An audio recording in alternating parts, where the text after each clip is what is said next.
निर्जला एकादशी निमित्ताने पंढरीत हजारो भाविक दाखल झाले आहेत. ज्येष्ठ शुद्ध निर्जला एकादशी म्हणजे महिन्याच्या वारीनिमित्ताने हजारो भाविक पंढरीत दाखल झाले असून दर्शनासाठी जवळपास 8 ते 9 तास लागत आहेत. चंद्रभागा नदी प्रदक्षिणा मार्ग, चौफळा, महाद्वार, पश्चिमद्वार सह विठुरायाची पंढरनगरी गजबजून गेली आहे. आज पहाटेपासूनच भाविकांनी विठुरायाच्या गजरासह दर्शनासाठी मंदिर परिसरात गर्दी केली आहे. पंढरपूर प्रतिनिधी.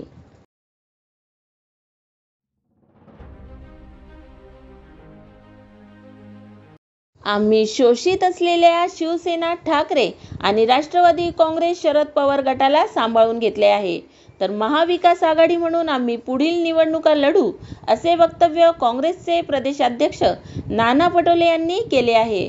ते अकोल्यातील वाडेगाव येथील त्यांच्या वाढदिवसानिमित्त आयोजित लाडू तुलाच्या कार्यक्रमात माध्यमांशी बोलत होते. यावेळी नाना पटोले यांची कार्यकर्त्यांनी लाडू तुला केली. महाविकास आघाडीत येणाऱ्या निवडणुकीत सुद्धा मेरिटच्या आधारावर जागा वाटप झाली पाहिजे, अशी इच्छा सुद्धा त्यांनी व्यक्त केली. तर ओबीसी संदर्भात पटोले यांनी भाजपवर निशाणा साधलाय. भाजपमध्ये ओबीसी नेत्यांना संपवण्याचं काम केलं जात असल्याचं पटोले म्हणाले. तर राजू शेट्टी यांनी महाविकास आघाडीच्या नेत्यांनी विश्वासघात केल्याचा आरोप केला होता. मात्र राजू शेट्टी यांनी प्रस्ताव कुणाकडे दिला हे मला माहीत नसल्याचं पटोले यावेळी म्हणाले. एकनाथ शिंदे आणि नरेंद्र मोदी यांचं मतदारांना नक्षलवादी म्हणून म्हणजे संविधानाला धोका सुरू झाला असल्याचं ते म्हणाले. तर साडी वाटपाच्या उपक्रमात सरकारने भाड खाल्ली असल्याची खोचक टीका यावेळी नाना पटोले यांनी केली. आपण मुख्यमंत्री व्हावं हे हायकमांडच्या हातात असल्याचं नाना पटोले यावेळी म्हणाले. अकोला प्रतिनिधी.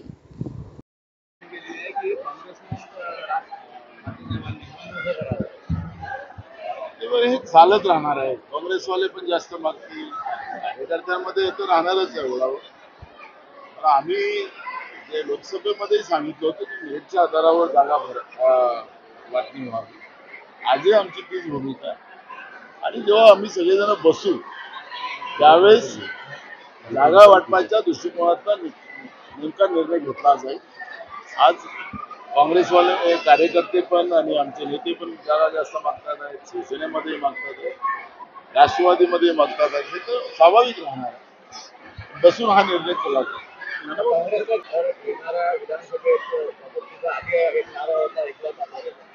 आम्ही नारा कुठेही दिला नाही. आम्ही पहिलीपासून सांगतोय की जे काही शोषित पीडित लोक, म्हणजे आता दोन्ही शोषित पीडित यांचं नरेंद्र मोदी आणि भाजपने यांचं पक्ष तोडलेले होते, तरी आम्ही यांना सांभाळून नेलेलं आहे. आमचं काम आहे, मताचं विभाजन होता काम आहे. ही भूमिका काँग्रेस पक्षाची आहे. अजूनही आमची भूमिका तीच आहे. महाविकास आघाडी म्हणून आम्ही निवडणुका लढू, ही आमची भूमिका. भुजबळ नाराज आहेत. आज सत्ता परिषदेच्या बैठक झाली, कार्यकर्त्यांनी वेगळी भूमिका घ्या असा आग्रह त्यांना केलेला आहे. ते नाराजी वारंवार भाजप प्रणित सरकारमध्ये ते आहे. बीजेपी ही ओबीसी लिडरशिपवर नेहमी त्याचा नाश करणं, त्याला संपवणं भाजपचा प्रयत्न राहिलेला आहे. भाजपमध्ये असलेल्या ओबीसी लिडरशिपची काय हालत आहे हे आपल्याला सगळ्यांना माहिती आहे. त्यामुळे त्यांना काय निर्णय करायचे ते भुजबळ साहेबांचा निर्णय आहे. त्याच भुजबळ साहेबांना 2.5 वर्ष या लोकांनी जेलमध्ये टाकलेलं होतं. ते पण कोणी काही महाराष्ट्र विसरलेलं नाही. त्यामुळे भाजपचं हा जो ओबीसीच्या बद्दलचा जो द्वेष आहे तो सातत्याने स्पष्ट होतो. जर महाविकास आघाडीत आले तर त्याचं स्वागत कराल का भुजबळ महाराज? अजून त्यांचा काही प्रस्ताव आलेला नाही, त्याच्याबद्दलची कुठली चर्चा नाही. त्यामुळे मी भुजबळ साहेबांच्या बद्दल इथं वक्तव्य करणं चुकीचं आहे. अजित पवार पण वेगळ्या मूडमध्ये आहेत. पुढच्या काळात जर महाविकास आघाडीत येण्याचं त्यांनी परत केलं तर त्याचं स्वागत करणार. मी अजून कुठला प्रस्तावच नाही. याच्यापेक्षा या सकाळी सांगितलं की महाराष्ट्रामध्ये किड्या माकडासारखी लोक मरतात आहे, उष्माघाताने मरतात आहे, पिण्याचं पाणी नाही, शेतकऱ्यांच्या आत्महत्या मोठ्या प्रमाणात आहे, गरिबांच्या हाताला काम नाही, त्याचाच उपासमारीची पाडी आहे. नीट सारख्या परीक्षेमध्ये झालेला घोटाळा, अनेक मुलांचं आयुष्य, अनेक परिवार बर्बाद करण्याचं काम सुरू झालेलं आहे. शैक्षणिक व्यवस्थेचे बेहाल आहेत. बियाणं अजून उपलब्ध नाही. शेतकरी चिंतातूर आहे. हंगाम सुरू झालेला आहे. हे प्रश्न काँग्रेससाठी महत्वाचे आहे. जनतेचे प्रश्न घेऊन काँग्रेस रस्त्यावरची लढाई लढेल आणि विधानसभेतही लढेल. ही भूमिका काँग्रेस पक्षाची आहे. जागा वाटप, कोणाला मंत्रिमंडळात स्थान आहे की नाही आहे हे काँग्रेसला घेणं देणं नाहीये. जनतेचे प्रश्न हे काँग्रेससाठी महत्वाचे आहे आणि काँग्रेस जनतेचे प्रश्न घेऊन लढेल आणि त्याच्यावरच काँग्रेसचं लक्ष आहे. महाविकास आघाडीच्या नेत्यांनी विश्वासघात केला असं राजू शेट्टी म्हणाले. ते काय बोलले मला माहिती नाही, कशासाठी बोलले ते मला माहिती नाही, कारण की ते सोबतच नव्हते तर त्याचा प्रश्नच नाही. काय बोलले तर मला माहिती 2 वेळा त्यांनी प्रस्ताव दिला होता भेटण्यासाठी सांगितलं होतं. कोणाला दिला होता, आमच्याकडे तर नव्हता. नानाभाऊ, सातत्यानं प्रकाश आंबेडकर पराभवानंतर काँग्रेसनं आंबेडकरी जवळ संपवली असा आरोप केलेला आहे. त्यांच्या भूमिकेबद्दल पुढच्या काळात परत त्यांच्याशी काही पॅचअप होऊ शकते का महाविकास आघाडी? बघा, आमच्याकडे कुठला प्रस्ताव नाही, कुठली चर्चा नाही. आम्ही तुम्हाला सांगितलं की आमच्या समोर जनतेचे प्रश्न हे महत्वाचे आहेत आणि काँग्रेस ते प्रश्न घेऊन लढत आहे. त्यामुळे राजकीय चर्चा आज आमच्याजवळ कुठेही नाही आणि आम्ही त्या चर्चेमध्ये कुठेही आमचं लक्ष पण नाही. आमची जनतेसाठी लढाई आहे. महाराष्ट्रामध्ये शाहू फुले आंबेडकर विचार वाचवणं ही काँग्रेसची महत्वाची भूमिका आहे आणि त्यासाठी काँग्रेस पक्ष ही लढाई करते. आंबेडकरांनी बैठकीत महाविकास आघाडीच्या बैठकीत आपण अनुपस्थित होते, काही नाराजी आहे? वेळेवर मीटिंग ठेवली गेली होती. मी दौऱ्यात होतो, अजूनही दौऱ्यातच आहे. अजूनही मी गेलो नाही मुंबईमध्ये, आज चाललो. उद्यापासून मी कोकणाच्या दौऱ्यावर आहोत आणि ऐन वेळेवर मी नव्हतो. मग त्याच्यानंतर आम्ही स्वतः आमचे पृथ्वीराज चव्हाण साहेब, बाळासाहेब थोरात साहेब, आम्ही त्यांना पाठवलं. आमची कुठली नाराजी. ठीक आहे, चला.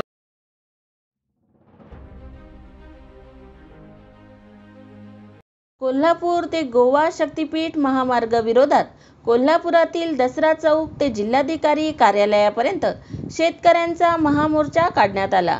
कंत्राटदारांचे खिसे भरण्यासाठी हा महामार्ग तयार केला जात असून हे सरकार शेतकऱ्यांच्या मुळावर उठले आहे काय, असा सवाल यावेळी आमदार सतेज पाटील यांनी केला. जर हा मार्ग रद्द केला नाही तर विधानसभेत परिणामांना सामोरे जावे लागेल, असा इशाराही यावेळी सतेज पाटील यांनी दिला आहे. शाहू महाराज, सतेज पाटील, ऋतुराज पाटील, राजू शेट्टी यांच्या प्रमुख उपस्थितीत निघालेल्या या मोर्चात मोठ्या संख्येने शेतकरी हातात फलक घेऊन सहभागी झाले होते. कोल्हापूर प्रतिनिधी. नाही, मला वाटतं हे दुटप्पीचं धोरण आहे.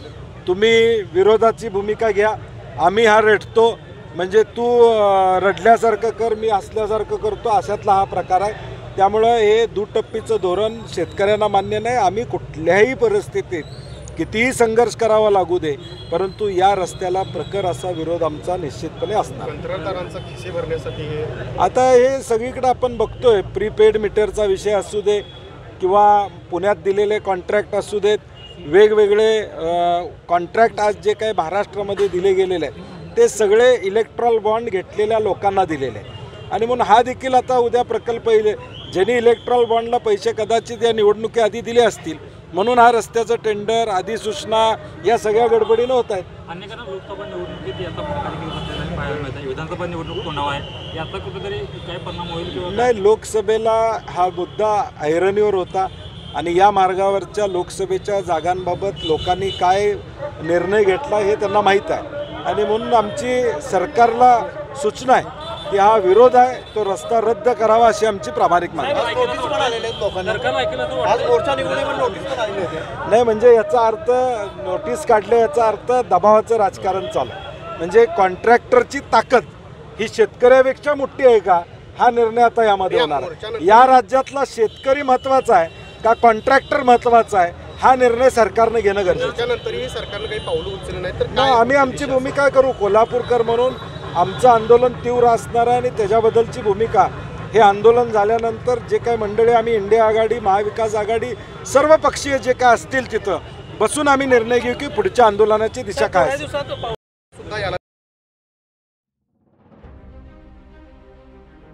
उत्तर पश्चिम लोकसभेचा विजय हा संशयास्पद विजय आहे, असे वक्तव्य अमोल कीर्तीकर यांनी केले आहे. आणि माझे सगळे काउंटिंग एजंट आतमध्ये होते आणि जसं परब साहेब म्हणाले त्या पद्धतीने माझ्या चीफ इलेक्शन एजंटनी बऱ्याच वेळेला त्यांना ज्या काही त्या पद्धतीच्या तक्रारी होत्या त्या वैयक्तिकरित्या त्या अधिकाऱ्यांना त्यांनी सांगण्याचा प्रयत्न केला, परंतु त्याच्यावरती कुठलीही कारवाई त्यांच्याकडनं झाली नाही आहे. फायनल राऊंड जेव्हा डिक्लेअर झाला त्या फायनल राऊंडनंतर जेव्हा आमच्या लक्षात आलं की अशा पद्धतीचा जो वारंवार आपण बोलूनसुद्धा या गोष्टी आपल्या ऐकल्या जात नाही तर आपण लेखी स्वरूपात द्यावं, ते लेखी स्वरूपात देण्याकरता अर्ज तयार करत असतानाच त्यांनी पटकन तो डिक्लेअर करण्याचा प्रयत्न केला, परंतु त्यावेळेला हात उंच करून त्यांनी ऑब्जेक्शन घेतलं.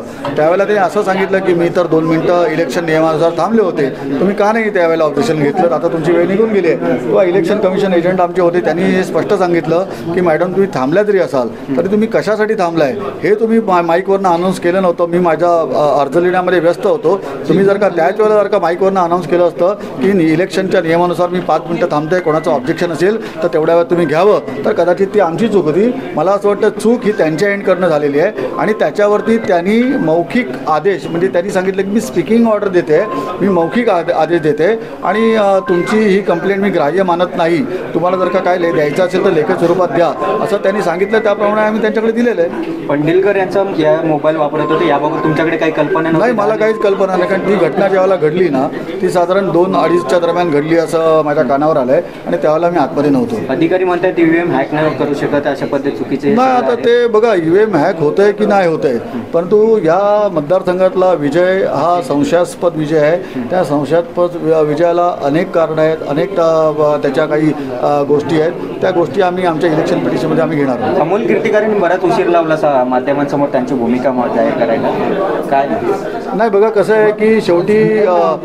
माझ्या पक्षाकडनं मला काही आदेश होते आणि इलेक्शन पिटिशन आम्ही करणार होतो आणि करत आहेत आणि त्याच्याकरता बरेचसे मुद्दे हे सार्वजनिक करू नये असा त्यांचा विषय होता, परंतु आज पक्षाने निर्णय घेतला की आपण ह्या ठिकाणी प्रेस घेऊया आणि त्या प्रेसच्या माध्यमातून आपण काही मुद्दे लोकांच्या समोर मांडूया. त्या पद्धतीने आज मांडण्यात आलेले आहेत. न्यायालयीन लढाई कधीपासून आहे, म्हणजे काय कशा न्यायालयीन लढाईचे पेपरवर्कचं काम आमचं चालू आहे आणि मला असं वाटतं पुढच्या 1-1.5 आठवड्यामध्ये आम्ही हायकोर्टामध्ये जाणार आहोत. थँक्यू. संजय राऊत हे दर दिवशी सकाळी उठतात आणि आरोप करत असतात. त्यांचा तो छंद आहे. संजय राऊत यांना दिलेल्या नित्यक्रमानुसार ते जेवढे काही खोटं बोलता येईल तेवढे बोलत असतात. सत्ताधाऱ्यांच्या विरोधात आरोप करता येतील तेवढे आरोप ते करत असतात. संजय राऊत व आदित्य ठाकरे यांना काही ज्ञान नाही. ते काहीतरी बोलून जनतेमध्ये भ्रम निर्माण करण्याचा प्रयत्न करत असतात, जे चुकीचं आहे, असं वक्तव्य शिवसेना शिंदे गटाचे प्रवक्ते अरुण सावंत यांनी माध्यमांशी बोलताना केले आहे. 48 मतांनी आता कुठेही पहा आपण, जेव्हा कमी मतांनी एखादा जो कॅन्डिडेट असतो, उमेदवार असतो, तो जेव्हा हरतो आणि दुसरा जिंकतो तेव्हा जो हरलेला असतो तो नेहमीच आरोप करतो, कारण त्याला असं वाटतं अरे कदाचित माझे जिंकण्याचे चान्सेस असतील, काहीतरी याच्यात घोटाळा झाला असेल, असं प्रत्येक हरलेला उमेदवार समजत असतो आणि मग तो आरोपबाजी करायला सुरुवात करतो. तो प्रयत्नसुद्धा करतो की आपल्याला न्यायालयात गेलं पाहिजे, न्याय मागितला पाहिजे. तर न्यायालयात जाऊन न्याय मागणे हा प्रत्येक भारतीय नागरिकाचा अधिकार आहे आणि तो त्यांनी बजावावा. परंतु संजय राऊत आणि आदित्य ठाकरे यांच्यासारखे जे काही ज्यांना कसली अक्कल नाही आहे, नॉलेज नाही, ते उगीचच उठसूट काही बोलून जनतेमध्ये भ्रम निर्माण करण्याचा जो काही प्रयत्न करत असतात तो चुकीचा आहे. असं यासोबत अमरावतीमध्ये जे मतदान झालं याच्यामध्ये जास्त प्रमाणे मुसलमान लोकांचं होतं असं म्हणण्यात येतं. ही गोष्ट तर खरी आहे. यावेळेस संपूर्ण भारतामध्ये काय झालं तर ही जी काही इंडी आघाडी आहे, काँग्रेस, त्यानंतर शरद पवार यांचं राष्ट्रवादी गट आणि उबाटा शिवसेना, या तिघांनाही कळून चुकलं की या देशामध्ये पुनश्च एकदा नरेंद्र मोदीजी हे पंतप्रधान म्हणून येणार आहेत. जनतेने त्यांच्यावरती एक सक्षम नेतृत्व, एक कर्तृत्ववान आपला पंतप्रधान म्हणून छाप मारली आणि ते होऊ नये म्हणून यांनी एक रॉंग नॅरेटिव्ह पसरवण्याचा प्रयत्न केला. त्यांनी मुसलमानांना भीती दाखवली की जर का भारतीय जनता पार्टी किंवा नरेंद्र मोदीजी परत आले तर या देशातील मुसलमानांना ते पाकिस्तानात हाकवतील. तसंच आरक्षण रद्द होईल, त्याप्रमाणे संविधानाला धोका आहे, घटना ही पूर्णपणे बदलली जाईल, गोरगरिबांना, SC ST दलितांना कोणत्याही प्रकारचा न्याय मिळणार नाही, त्यांचं जे काही आरक्षण आत्तापर्यंत मिळत होतं ते यापुढे रद्द होईल, अशा खोट्या भीती गोरगरीब जनतेला दाखवली गेली, मुसलमानांना सुद्धा ती दाखवली गेली आणि त्यामुळे एक प्रकारची भीती त्यांच्या मनात निर्माण झाली आणि म्हणून जिथे जिथे मुस्लिम समाज राहत होता तिथे तिथे एक गठ्ठा मतं ही पंतप्रधानांच्या भारतीय जनता पार्टीच्या म्हणजेच NDAच्या राष्ट्रीय लोकशाही आघाडीच्या विरोधात गेली. मात्र तसं काहीही घडलेलं पण नाही आणि घडणार सुद्धा नाही आहे, कारण ते जे काही त्यांनी भीती निर्माण केली ही फक्त मतं गोळा करण्याच्या उद्दिष्टाने केलेली आहे. आजपर्यंत या देशामध्ये खुद्द काँग्रेसनेच 80 वेळा घटना बदल केला होता आणि NDA जे आहे त्यांनी फक्त 2दाच जनतेच्या हितासाठी निर्णय घेण्याकरता घटनेमध्ये किंचितसे बदल केले होते आणि असे बदल करण्यासाठी घटनेमध्येच तरतूद आहे. त्यामुळे उगीचच यांनी जे काही खोटं नॅरेटिव्ह यांनी जे काही पसरवलं त्याचा हा परिणाम आहे. बाकी विरोधामध्ये या देशाची म्हणा किंवा या महाराष्ट्राची जनता NDAच्या मुळीच गेलेली नाही. असं शेवटचा प्रश्न करतो, 19 तारखेला शिवसेनेचा वर्धापन दिवस आहे, नेमकं कशा प्रकारची तयारी असणार आहे, कुठे असणार आहे आपला वर्धापन दिवस? हो, ही गोष्ट खरी आहे. 19ला आमचा वर्धापन 58वा वर्धापन आम्ही साजरा करत आहोत आणि हा वर्धापन दिन वरळी येथील जो डोम आहे त्या डोममध्ये साजरा केला जाणार आहे.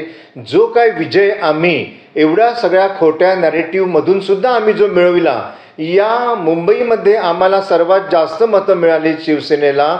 आम्ही 13 जागा आम्ही लढल्या होत्या, 15 जागा लढल्या होत्या आम्ही आणि त्यातून 7 आम्ही जिंकलो. 13 जागांवरती आमची डायरेक्ट लढत होती शिवसेना विरुद्ध उबाटा शिवसेना आणि त्याच्यामध्ये आम्ही हायेस्ट मतदान घेतलेलं आहे. आम्ही 7 जागा जिंकून आलेले आहोत.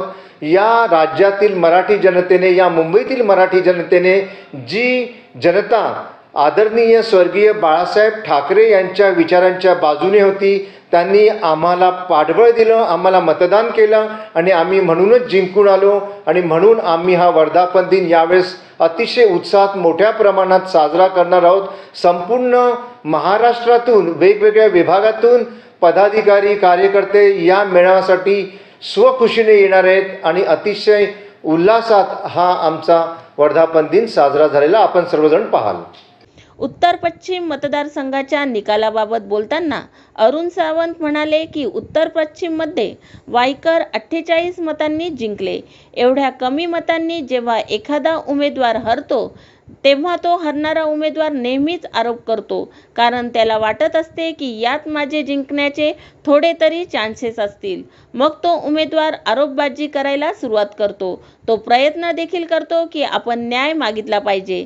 न्यायालयात जाऊन न्याय मागणे हा प्रत्येक भारतीयाचा अधिकार आहे आणि तो प्रत्येक नागरिकाने बजवावा. या निवडणुकीत इंडिया आघाडीला कळून चुकले आहे की पुन्हा एकदा नरेंद्र मोदी यांचे सरकार येणार आहे. जनतेने त्यांच्यावर एक सक्षम नेतृत्व व कर्तृत्ववान पंतप्रधान म्हणून छाप मारली. ते होऊ नये म्हणून तर चुकीचे नॅरेटिव्ह पसरवण्याचा प्रयत्न शिवसेनेच्या कार्यकर्त्यांमार्फत केला जात आहे. मुसलमानांना भीती दाखवली की मोदी परत आले तर ते त्यांना पाकिस्तानात पाठवतील, संविधान बदलेल, आरक्षण रद्द होईल, अशा खोट्या भीती देखील जनतेला दाखवली गेली. 19 तारखेला शिवसेनेचा 58वा वर्धापन दिन आहे. हा वर्धापन दिन वरळी येथील डोम हॉलमध्ये अतिशय उत्साहाने आणि मोठ्या प्रमाणात साजरा करणार असल्याचे माहितीही अरुण सावंत यांनी दिली आहे. मुंबई प्रतिनिधी.